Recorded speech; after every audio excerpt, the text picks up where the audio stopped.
Well, thank you all for being here and welcome to our November session of our year-long Hispanic Serving Institution webinar series centering Servingness. I'm Judy Marquez-Quillama, Associate Vice Provost for Faculty Development here at the U of A, and I'm so excited that you've chosen to be with us today. On behalf of Faculty Affairs and HSI Initiatives, we welcome you to the U of A. I want to begin by recognizing and paying honor to the original inhabitants of the land on which the University of Arizona resides. This region includes the ancestral homelands of the Tohono O'odham Nation and the Pascua Yaqui tribe, and we offer our gratitude in being able to share knowledge today on these indigenous lands. Informed by Dr. Gina Garcia's extensive body of work on the concept of servingness, the webinar series features faculty and staff who engage in scholarship and servingness efforts that honor the cultures and lived experiences of Latino, Latinx, Black, Indigenous, underrepresented students, their families, and the communities. And we have 3 goals for this webinar series. By spotlighting current scholarship and faculty engagement initiatives across the campus, we offer examples of the rich ways in which servingness is enacted by faculty and staff across the institution.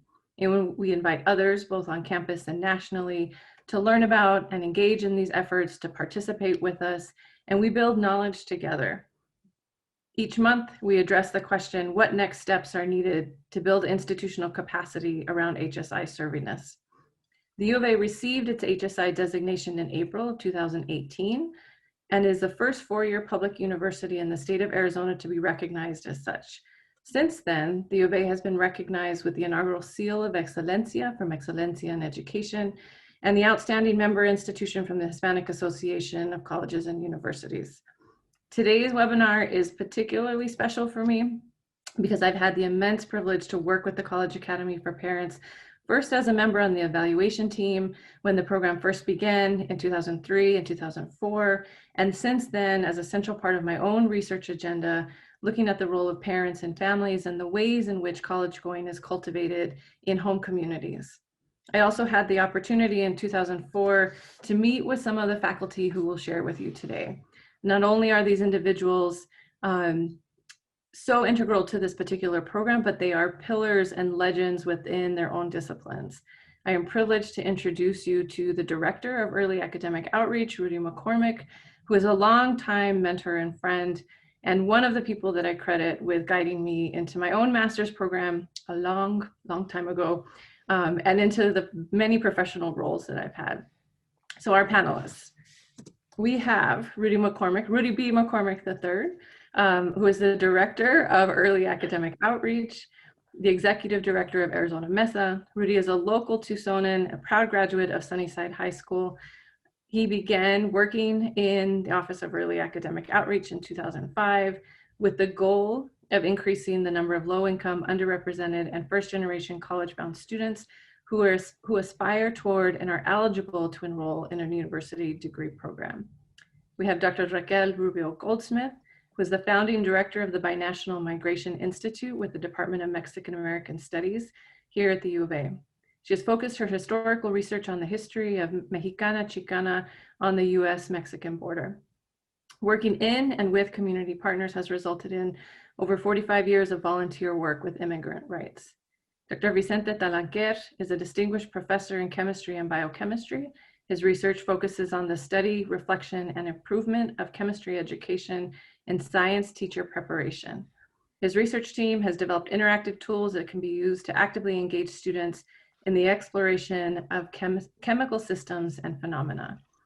And finally, Dr. Celestino Fernandez is a distinguished professor emeritus in the Department of Sociology. He has studied, published, and taught courses on Mexican immigration, higher education, music traditions of the US-Mexico borderlands, and happiness. In 2013, he gave the inaugural lecture in the College of Social and Behavioral Sciences downtown, the series on the topic of pursuing and finding happiness. Thank you to our panelists for all being here with us today. We'll start with a brief presentation about the program, about the College Academy for Parents, and then we'll move into a Q&A with the panelists. But we'll leave plenty of time at the end for our audience members who are here participating to ask questions. Monique Beltran and I will call on folks who have asked questions and unmute your microphone if you'd like to ask those questions yourself. So please help me welcome Rudy McCormick.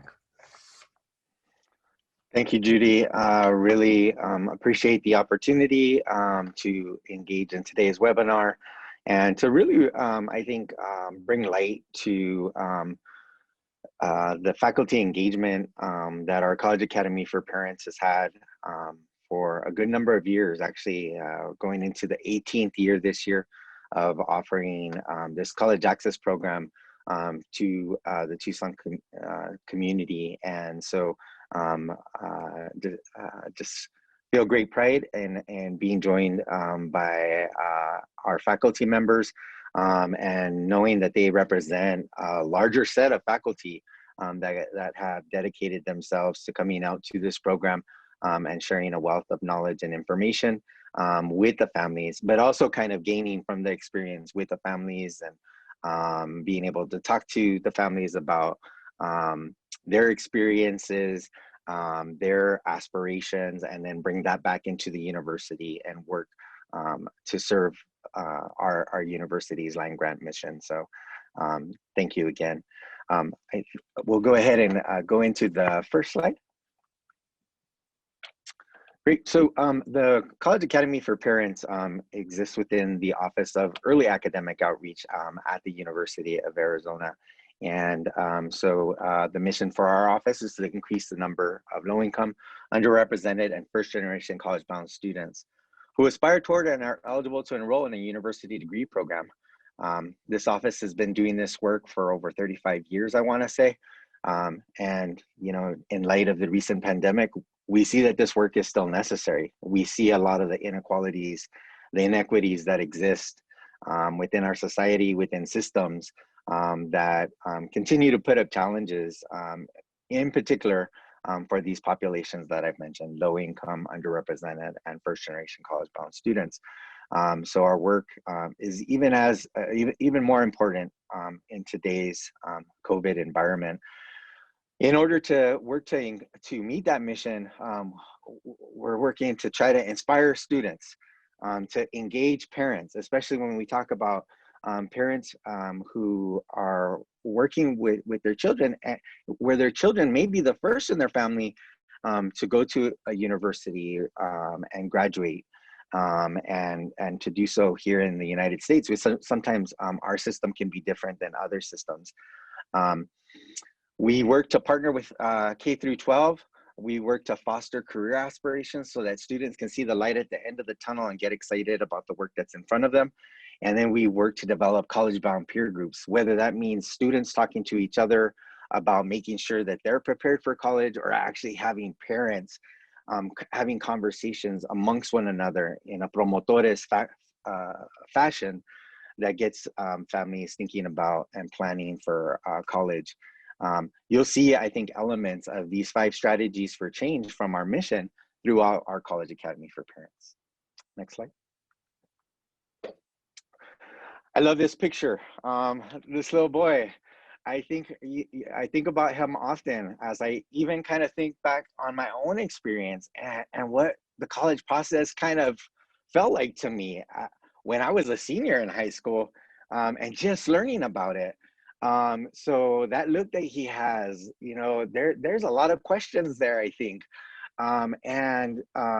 So I think it's a lot of what was done by Lori Tochihara, who was Director of Early Academic Outreach, Arlene Benavides, who was the coordinator who envisioned this program, who said, we can't just bring families to campus for a one-day event and hope to answer all their questions. She knew that that was impossible. So she created a 12-week program, 12 weeks, 2 hours every evening, or not 2 hours every evening, 2 hours once a week. Families gather in a local middle school to get more information on admissions.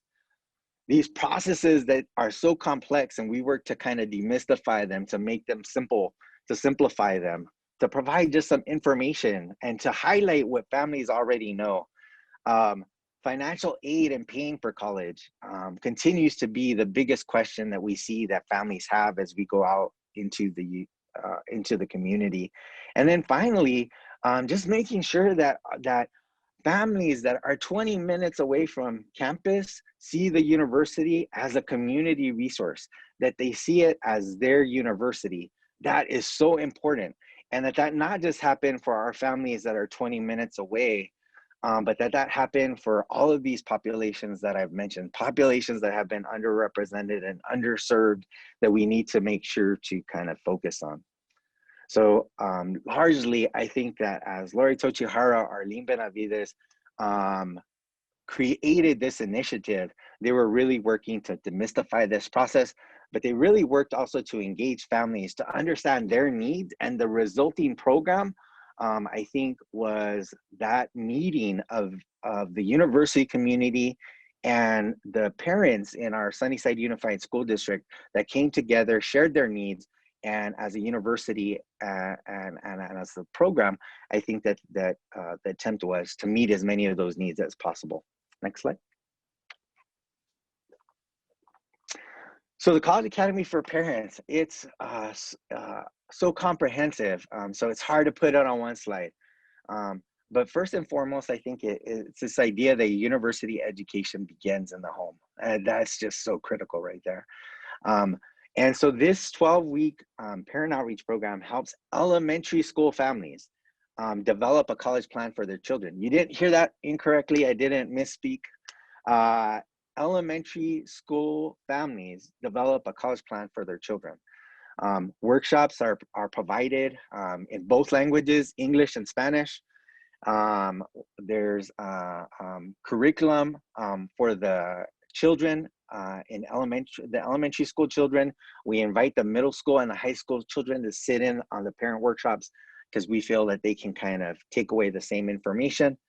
And then we want to make sure that there's interactions with University of Arizona faculty and campus visits that help it to be a program that we very much feel serves the Sunnyside Unified School District, who came on as a partner, who said to us, let's do this, and let's do this right.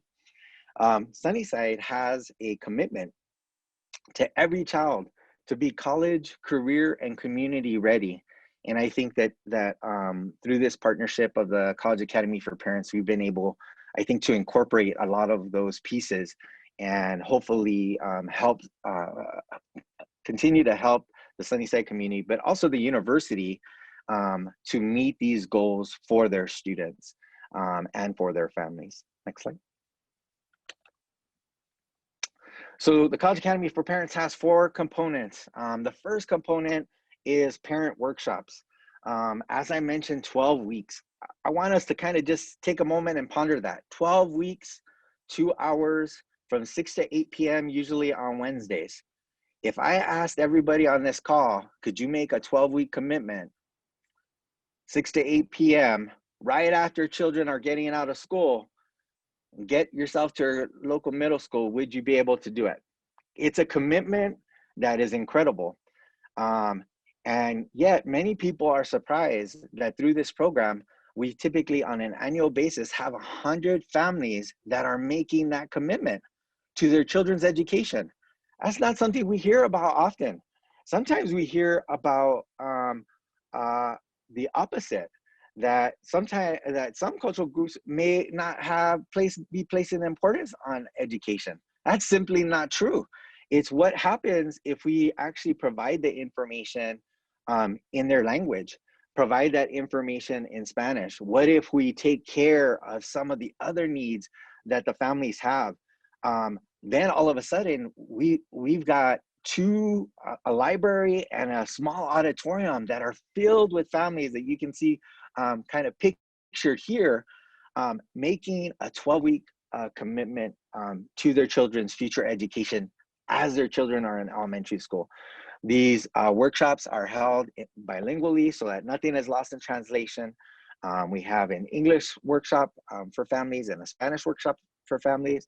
Interestingly enough, our history of providing this in the district shows us that most of the families that participate actually come into our Spanish language group, with still a great portion of families coming into the English Spanish group. Our workshops kind of focus on developing, on talking about college knowledge.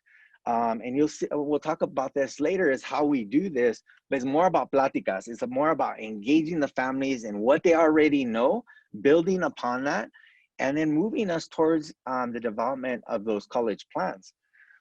We also make sure that we focus on the Sweet 16, or the core academic subject areas that the Arizona Board of Regents recommends for best preparation in high school as you move into, as you're getting ready to enter into university. So usually 4 years of math, 4 years of English, 3 years of lab science, 2 years of social science, 2 years of the same second language, and 1 year of fine arts. And that's where our faculty come in and play such an important role, because for the last 6 weeks of the program, we bring faculty members in to talk about each of these subject areas. So over the course of 6 weeks, it's almost as if our families have an opportunity to experience the core curriculum that a student can anticipate as they come into the university. And as you hear from some of the faculty that we're going to showcase today, you'll see what a grand, enlightening experience this is, to be able to take in this information, to make those personal ties, and to also kind of pose questions to the faculty that oftentimes will leave the faculty again thinking about things in new ways. So those are our parent workshops. Next slide.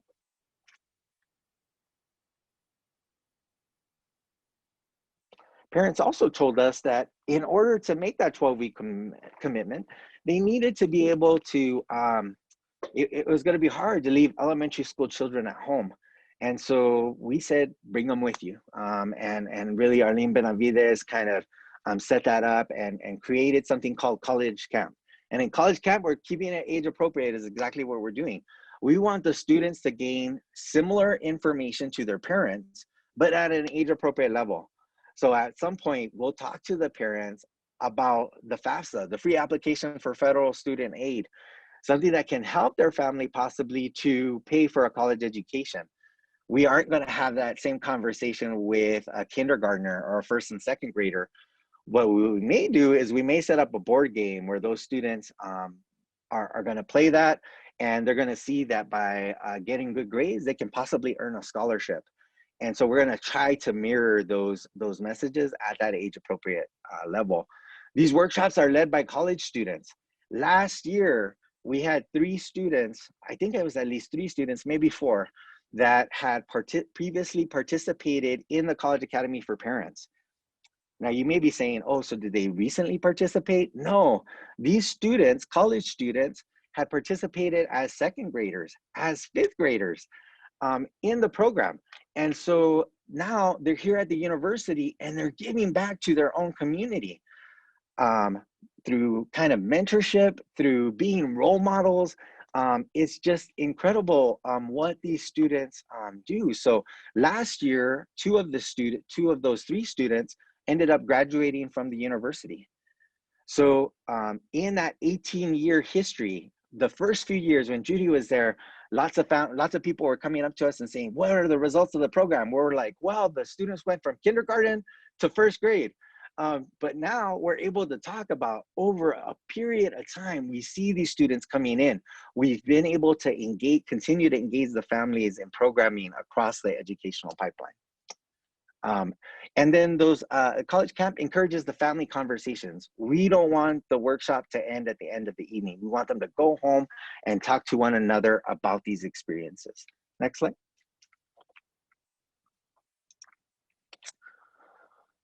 Now, what is also important is that we need to make, not only is it important for the University of Arizona to go out into the community and take this information out there, but it's also important for students to be able to come onto the University of Arizona campus. I think many of us take for granted that this is the campus that for many families in our community, it seems blocked off. It seems like it's not open. And we've got to do something to make sure to kind of help families to understand that this is their university. We want them to see it as a community resource, to think about all the museums that are here, to think about things like our Tucson Festival of Books, all of these experiences and opportunities and lecture series, libraries that their that their family can engage with throughout that educational journey, to bring them onto campus and to have these experiences. So we bring families onto the university campus twice in these academic showcases that typically are focused in math and science, and then also language, arts, and culture.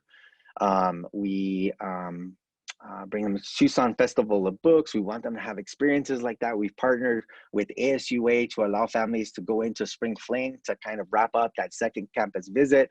But we also, during that time, as they come onto campus, we engage them with faculty like Alfred Quiroz right here, who a faculty member in the College of Fine Arts, who would do these beautiful murals that actually went back out into the community. He would engage the families in creating these murals, and then we would take them back out into the community and hang them in these children's schools for them to see. Our family created that, and we created it when we were there at the University of Arizona. All these experiences kind of hopefully help them to see. And you know, it's great to hear from families that they're driving by the university and that their children are able to identify it and point it out and say, like, that's the University of Arizona right there. That's the type of experiences we want to kind of provide to the families and our faculty. Beyond our workshops that we're talking about today, they even help us out with these weekend events as well. Next slide.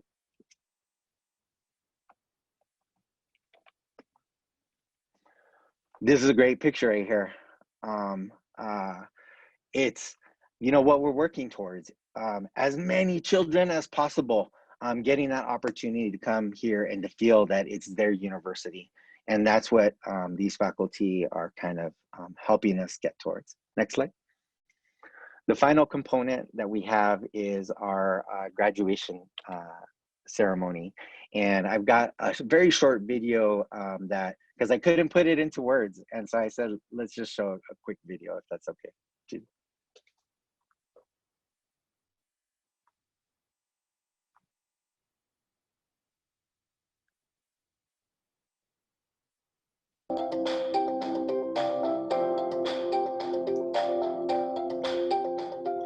So the final component that we have is really our most exciting one. That's the opportunity to see the parents graduate from the program. So we invite the families onto the University of Arizona campus. It's actually the children that are going to see their parents graduate. Sí, la verdad que sí, estoy muy entusiasmada de llegar a ese momento, porque a lo mejor mi hijo lo va a ver como una graduación mía y él se puede visualizar en esa graduación misma para él. Y si yo puedo hacerlo, si yo puedo llegar a una graduación, él puede llegar a una graduación también. Me siento con más herramientas para guiar a mis hijos y tengo esperanzas de que puedo influir en ellos para que puedan ir a la universidad mejor. It's just a sight to behold when you see these students so excited watching their parents walk across stage. I am really proud of my mom graduating in CAP. And understanding that this is a milestone in this family's history. Having a program like this available exclusively to Sunnyside families has been an amazing experience. It's changed lives, and to see our students and parents graduate at the end of the program has been extraordinary. He's already thinking about what he wants to do and what he wants to go to school for, and he's only 12 years old. And that's something beautiful. The CAP program makes me feel college ready. For her, it sends the biggest message that college is in her future. I didn't know that much about the university, and now that I've been here for 2 years, I learned more about the university, so I'm ready like when I go to college. CAP is really fun. As families move towards concluding their College Academy for Parents experience, we want to make sure that they keep one important message in mind. College, it begins in elementary school, but it doesn't end there. There are so many steps that we want to make sure that you continue to take. And we hope that you'll partner with the University of Arizona and the Sunnyside Unified School District in a way that results in what each and every one of these families wants, a college degree for their child. We know you can do it. We look forward to seeing you here at the University of Arizona.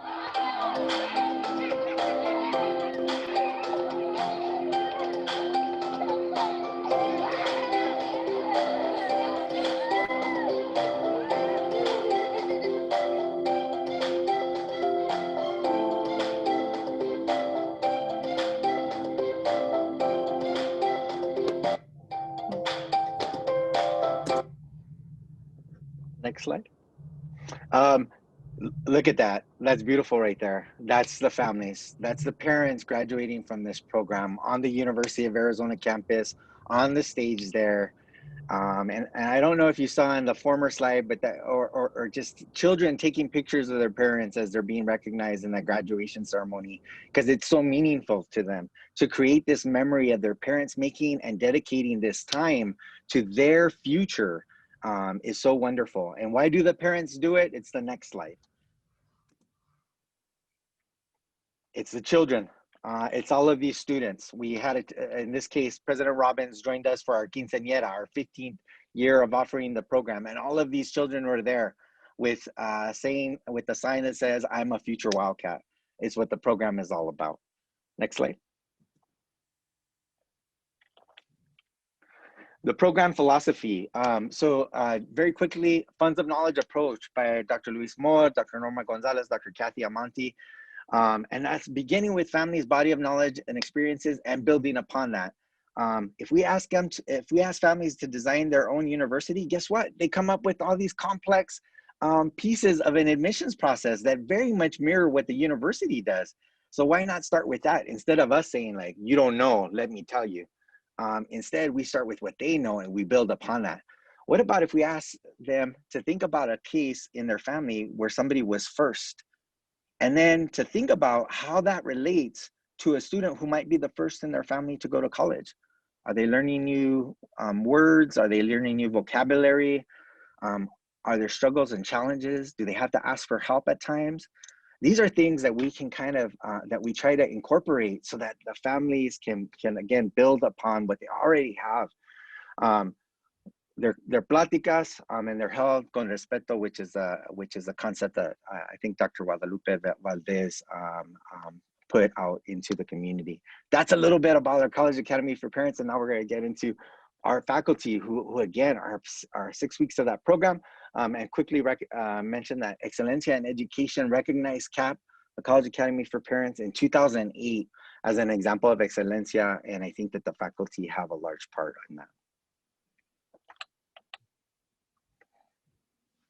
Wonderful. Thank you, Rudy, so much for sharing that. I still get so excited, and you can hear Rudy's excitement as he's talking about just this program is so incredible. And our research continues to show us the ways in which the entire family and a ripple effect within the community and the school district and peers all benefit when this knowledge is shared.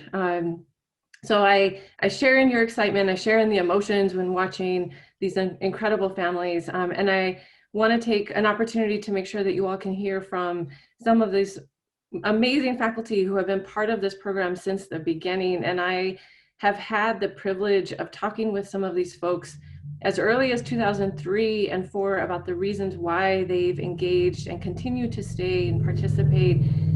The ways in which this program and the parents very much are reflective of their own homes, their own communities, their own paths into college. And so we have, Rudy and I prepared a question for each faculty member, but along the way, please jump in, let's have a conversation. And we'd love to hear more as you share about how you see these connections with the families that are reflective, as I mentioned, of your own college going journeys. Dr. Raquel Rubio Goldsmith, we'll start with you. And we'd love for you to share a little bit about the unique and special part of the country being so close to the US-Mexico border. We know that this offers an opportunity to really engage culturally responsive practices. And we'd hope that you share a little bit about the lessons, what lessons are necessary to bring into CAP that honor the geography and the culture of the borderlands. Good afternoon, muy buenas tardes. And I just want to share with Judy the appreciation to the Otan people for letting us share their land. I am truly amazed by all the things the program has built into what started out with a small seed 60 years ago of opening the doors of the university to our communities, has culminated now with this designation of Hispanic serving institution. And we're standing on the shoulders of people who for 60 years have worked to make this happen. And I think that the work that you're doing right now, Rudy and Judy, is just phenomenal. The region, geographic and border region, we're the Arizona Sonora Desert. And that is on both sides, on Arizona and Sonora. The fact that there is a border between us reminds me of the work of the anthropologist who has been so renowned for this region, Edward Spicer, when he spoke of cycles of conquest. And that's what we live. We live on layers of conquests. So we have languages and cultures that have been living here for hundreds of years with different places on the power structure. We can't forget that. One of the reasons that we have to make this effort for our children to participate in higher education is precisely because certain populations have been denied, have not been given access to these institutions, not only to attend, but also the very knowledge, these funds of knowledge, which Dr. Moll and Dr. Gonzalez so aptly have put together, have been denied entrance. And so now, for those of us who have the possibility of opening these doors, we can really feel the sense of truly educating ourselves. Because education starts with the self. I must know myself so I can know the world around me. I must know where I fit within that world. And so this area, this region, allows us to, and makes it necessary for us to dig into our past so we can understand where we are right now. And that is the wonder that has happened in the last few years as we have begun to enter into these halls where these funds of knowledge which we have carried within us find a reflection in the work that is done at the university, which allows us to have confidence and to push for those things that we already know on one hand. But it also makes it possible, and this is what I learned so much from being a part of this program, it allows us to open up to those new discoveries, those new ways, so that we can enter into those pathways and create new ways for ourselves. I'm going to give a small example. All those times which, thanks to Celestino, I was able to participate because he would give me a ride. I couldn't drive to Sunnyside.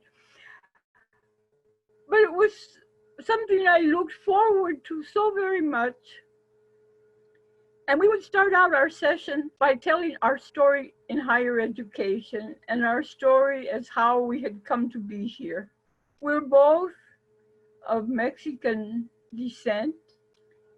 My story is quite different to Celestino's.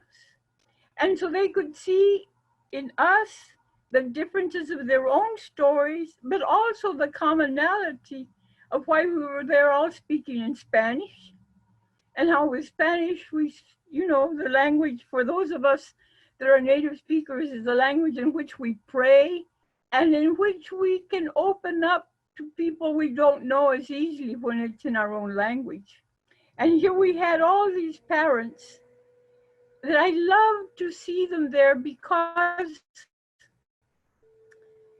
everyone in literature, in the education literature of the past was saying that Mexican American families do not value higher education. That's why we didn't go to school. That's why we didn't do that. And here were these parents giving up their evenings, coming home tired from work and going and spending this time to open, hopefully to open a door for their child or children. that inspired me so much because it reminded me of my mother and my father, the sacrifices that they made so that I could go to school. And I remember always hearing, no importa el dinero, the money doesn't count. You can always lose it. But what you learn is yours forever. And I think all those parents knew that, because let's look at the reality. Just a few months ago, a couple of years ago, Jeffrey Boyce did a very extensive study with 450 families of DACA recipients. You know, DACAs are the young people that came with their parents and do not have papers. And he found out that the average earning for those households was $23,000 a year. Now, tell me, what kind of life can one have in our world today when you have a family with $23,000 a year? And that is not something that is not unknown in our Tucson communities. We have a 25% of people 18 years old that are under the poverty level in our community here. And we know that their opportunities are highly reduced and their opportunities are cut by the income that their family has. And that also goes to deal with the kind of schooling they go to. Arizona is probably second or third from the bottom in terms of what we spend on our K through 12. So our challenges as educators at the university are great. We have to open these doors, but also help them deal with all these other issues that they have. So we need to have faculty that can be modeled. We need faculty that can hear these voices, faculty that can take them by the hand and realize what their situation is, especially when faculty who do that are often denied tenure because they don't spend enough time on publishing. I mean, I have to say that.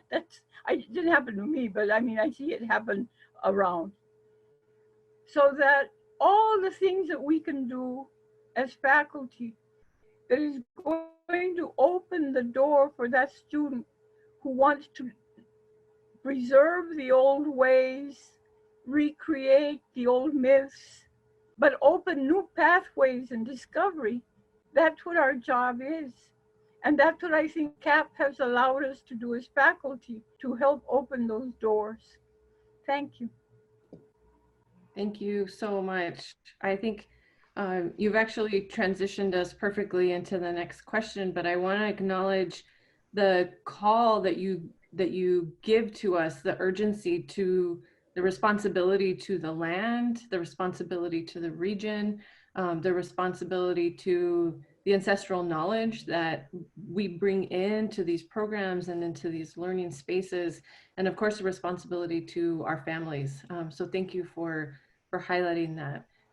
Dr. Talanquer, can you share with us a little bit about how you take these academic topics like chemistry, share them with the families in ways that connect with their cultural knowledge systems? Rudy and I love to share your example of the diaper activity, and I wonder if you might highlight that a little bit. It's such a wonderful way that you've connected chemistry with information and knowledge that families already have. Yeah, well, thank you very much for this opportunity to be here. It has been really emotional, in fact.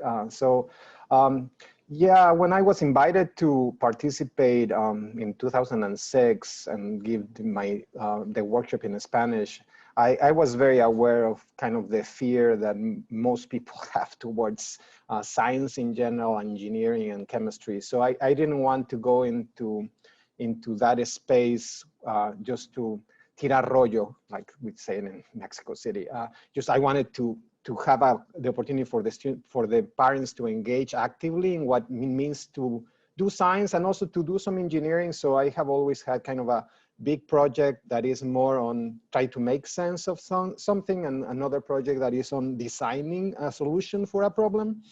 So I thought that working with diapers, that are materials that the parents are familiar with, that would be a good opportunity for them to engage, and for me to create spaces for them to ask questions. And the diaper is it's just a wonderful tool for engaging people. It's made of many different materials. Parents can, we work with the parents in destroying the diaper, extracting the materials, playing with water to see how much water the material can absorb. And it has the opportunity to connect with things that they know, that they work with. So it has been a very successful activity. I have been doing it for 16 years now. It seems that it works very well with them. And we also do a design project in which they use white glue, also some material that they can use, and some detergent to create a different type of polymer. So it is just it's just a way of demonstrating to them that there are ways to engage in science that do not require this high mathematical and sophisticated knowledge that we all in some way have knowledge that allows us to engage with, and that they can engage their kids also. I think that is critical that the parents recognize that they have tools and resources at hand, that they don't have to be very expensive, that they can use to work with the kids, to motivate them, to demonstrate to them that science and engineering are paths that are worth pursuing, and they have the ability to pursue, of course. Thank you so much. It was one of my most fun sessions to observe, because you could see the family's eyes light up as they were dissecting these diapers, and then you brought in the notion of making carne machaca meat in the same way that the diaper absorbs the moisture, the salt in the meat does the same. And it was just, you could see the families just so engaged and clicking with all of these notions of the knowledge that they already had with them, but making the connections to chemistry. So thank you for giving us such a wonderful, culturally responsive example that of course ties to funds of knowledge as well. Dr. Fernandez, the next question is for you. You know, we talked years ago in 2004, I think, when the university was first exploring the HSI designation. And you talked specifically about the land grant responsibility, the HSI responsibility, and what that might mean. You stressed the importance of the university understanding and acting upon our commitment to local communities. And that was 16 years ago, 17 years ago. Can you talk about that responsibility and commitment over time and now for administration, for outreach, for these initiatives that we engage in, that faculty engage in? Absolutely, Judy, and good afternoon to everyone. You know, I recall when Lori and Arlene came to me in the good old days where we could meet in person. And they had a concept in those days. It was this CAT program. And I think what I helped them develop was the notion around the importance of engaging faculty and having professors in front of working with these parents, and not only folks from financial aid or student affairs. And I soon recruited Raquel because I knew that she had a lot to say that would resonate so well with the parents. And also there were very few Mexican-American faculty at the University of Arizona. When I got here in 1976, I can count them on one hand. John Garcia in political science, Joe Sanchez in history, Romaldo Juarez, sociology, Beto Guerrero, Spanish, Macario Saldate in education. And so here's a land grant university. And not only did it not reach out to the Mexican-American community, it actually historically excluded this community, and particularly people of poor working class backgrounds. And so, and also in 1976, you can go back and look at the figures, the the percentage of Latino students combined, not just Mexican American, all was less than 5%. And it was, from my perspective, a travesty given that this is a public university and the state of Arizona and certainly Southern Arizona is a roughly 34% Latino and mostly Mexican American. And yet, here's this university that is doing almost nothing or very little. Now, I wanted to acknowledge, I think the folks on the front lines have demonstrated a great deal of commitment over the course of time. And by that, I mean people in student affairs like Rudy and Arlene and so many, and faculty members. It's not clear, well, it is clear to me that a lot of times senior administration was not committed. And that included presidents and vice presidents, deans, and fortunately today, I mean, there's more commitment, but there's still a lot of underrepresentation on the faculty and central administration. And I'm talking about senior vice presidents and president, deans.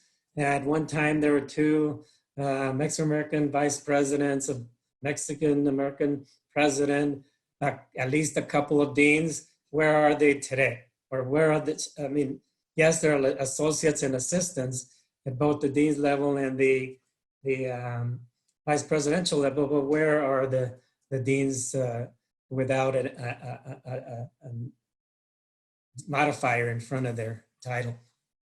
So yes, I mean, my commitment was and continues to be is make this university, a public university, land-grant university, accessible to all of us. And particularly kids that grow up in poor working class families, people that want their kids to go to school, but they don't have the knowledge base. And this is, I think, one of the beauties of CAP was that it was helping parents develop a knowledge base that they could use to help their students go to college. And I remember, and although obviously we want these students to come to the University of Arizona, the program itself really was about getting students to think about and parents to help them go to college. Yes, ideally U of A, but college, and that's, I think, a good aspect of this program. I think at the beginning there really weren't. It wasn't a philosophy to the program other than to get out there, connect with these parents, and Raquel will remember this, I'm sure, because it was so striking. Oftentimes, after we finished our presentations, parents would come up to us and started chatting. And there was one mother, and she talked about her daughter. Her daughter was in 6th grade, and her daughter not only was getting super grades, but she was involved in all these activities. The daughter was a US citizen born here, but the parents weren't, and they were just wondering, can she go to college if her folks don't have legal residency? And they were so happy when Raquel and I chatted with them. We gave them our phone numbers. Yes, your daughter can go to college, and she has every right to be able to do so. It's just those experiences that when Rudy was talking and presenting the videos and the concept, is just I go back with and think about all those parents that we spoke with and how few faculty members at the University of Arizona were able to speak to the parents in Spanish, to communicate in Spanish, like Raquel, Vicente, myself. In those days, I bet we could also count them on one hand. Thank you. I've had the just incredible privilege of speaking with so many of these family members after they've participated in CAP, and for some of them after they've participated multiple times and have come back to participate a second and third time as their kids move through school, and they remember all of you. They remember those conversations, they remember the activities, they remember meeting with you afterwards, and just how meaningful that was for them to see themselves and possibilities in all of you. So I know if the families were here as well, they would be thanking you and expressing their gratitude. We have time for probably a couple of Judy, I was gonna just Oh, mention go. one quick thing. Jump in, So yes, sorry, Rudy. but just that so many of the faculty members would also share, and not all, but many of them were first in their family to go to college. So I think of also the example that we would put in front of the families, so that families would be sitting there and actually saying to themselves, so wait, you're saying that my child, who would be the first in our family to go to college, could possibly kind of end up being a faculty member? And the answer of that, of course, is yes. There's indescribable possibilities for that child, wherever they want to go. But just something so powerful that the faculty would do as they would open up and kind of share their own educational journeys and paths. Absolutely. Thank you, Rudy, for jumping in. Mark Clytus, your question is popping up. Can we go ahead and unmute you? Would you like to ask your question to the panelists? Yes. Can you hear me? Yes. Okay. Let me pull up what my question. I said, for the future, how do you see to keep the new generations coming through college, keeping them engaged for the new for graduating the collegiate systems? Do I need to repeat that? Did I say that kind of fast? Nope, I think we got it. How do we keep folks engaged, right, as they're coming through the Yeah, system? for the newer generation, I think all this stuff with all this new technology and everything, and now we're all virtual. How do we keep our students, mainly our students of color, engaged? Because now we're having to do extra expense to get computers and technology just to compete. Yeah. Thank you. So I'll answer Mark's question and maybe kind of answer a question that was kind of asked earlier also.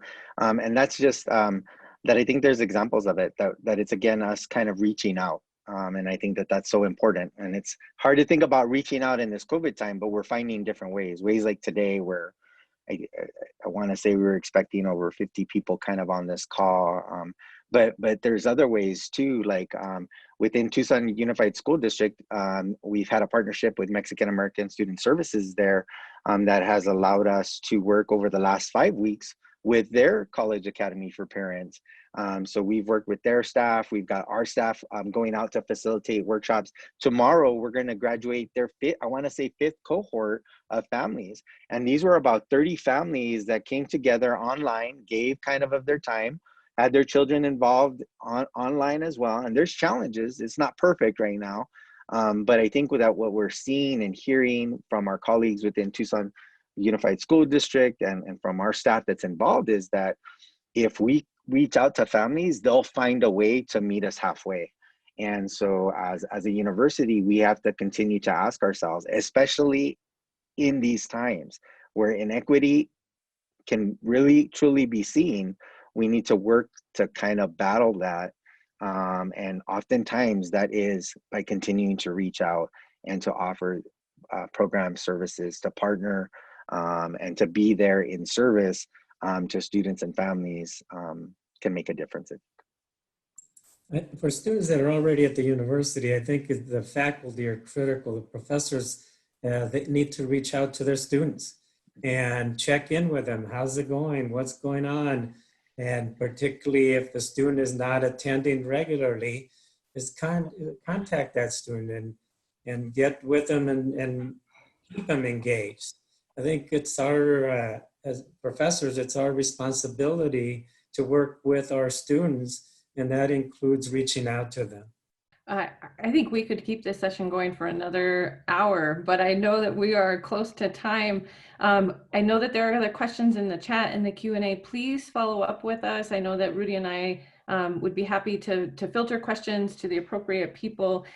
In the last 4 minutes, though, I wonder if you could each take one quick minute to offer any closing remarks and to specifically talk about what are you holding us accountable to, right? Like what next steps are needed around institutional capacity to keep building out HSI servingness as we think about programs like this and the work we do with our students and communities. So we'll do a quick 1 minute round robin. Dr. Raquel, Rubio, Goldsmith, we'll start with you. I really think that we have to do a lot of work to keep our students in the university once they get there. And this is a real challenge because, like I said, the economic issues are there, but also there needs to be some very strong support from faculty and departments to help these students navigate a very different world for them. And it's all changing so fast. I know 2 or 3 students who have dropped out because of the pandemic in terms of both the money and not having access to the technology. So the challenges are great, but I think that together faculty and programs can find ways. I think that's really important that we focus in on how to keep them in once they're there. Thank you. Dr. Vicente Talanquer.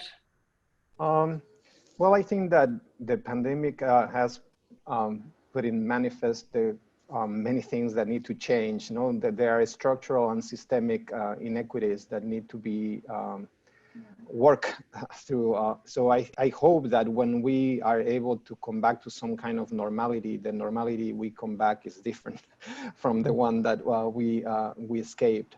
I think that I support this idea that we need to ensure that our practices at the university level change so that we can better support students, or all different types of students, into persisting and achieving their dreams. But I also think that connecting better with parents, but also with high schools, middle schools. So there is a disconnect between the work that we do at the university and the work that occurs in the pre-college level that I hope that we also can improve in terms of connections and collaboration. Thank you. Dr. Celestino Fernandez. Yes, I think looking forward, I mean, the likelihood of the Latino population student body growing is very likely given who's in schools today.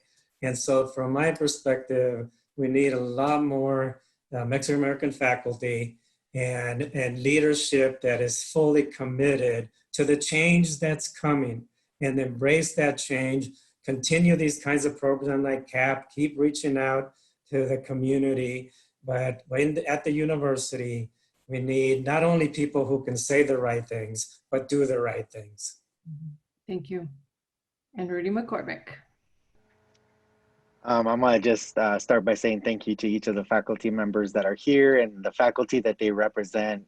Annually, over 12 faculty members that go out and speak to the families through our program. And so we're just so grateful. But I think that I would love to come back to a new webinar series that goes from servingness to fundingness. And I understand that fundingness is a new word, but I think it reflects what Celestino kind of mentioned earlier, is that we can't just talk about how to serve, but we should also be funding some of this. We should be funding faculty positions. We should be funding high-level positions that are kind of that are bringing in people into those positions and giving opportunities and funding programs. These can't be kind of grant opportunities. They have to be university commitments that kind of take us back to that all-important land-grant mission, which we can't leave behind. These are students and families in our community, and we snap our fingers and time passes, and those second graders are now at the grade where they could be in college, and we'll snap our fingers again and they'll be adults. And we've got to ask ourselves what happens to our city, to our state, to our country if we're not focused on how we increase educational attainment for all. Yeah. Thank you. Thank you, Rudy. Thank you all so much, not only for participating today, but for modeling for us the possibilities of engaging with our local communities and cultivating opportunities, the possibilities for faculty and staff collaboration, which we often hear is a challenge. You all have shown us how we can do that. And thank you for the opportunity to be part of this incredible program. It's meant so much for me as well in my own professional path and career. So please, everyone, I know they can't hear you and see you, but please join me in thanking our incredible panelists today. We will be back on January 21st with Dr. Maribel Alvarez, who will share a heart for community building trust beyond campus boundaries. Thanks, everyone, and have a wonderful afternoon.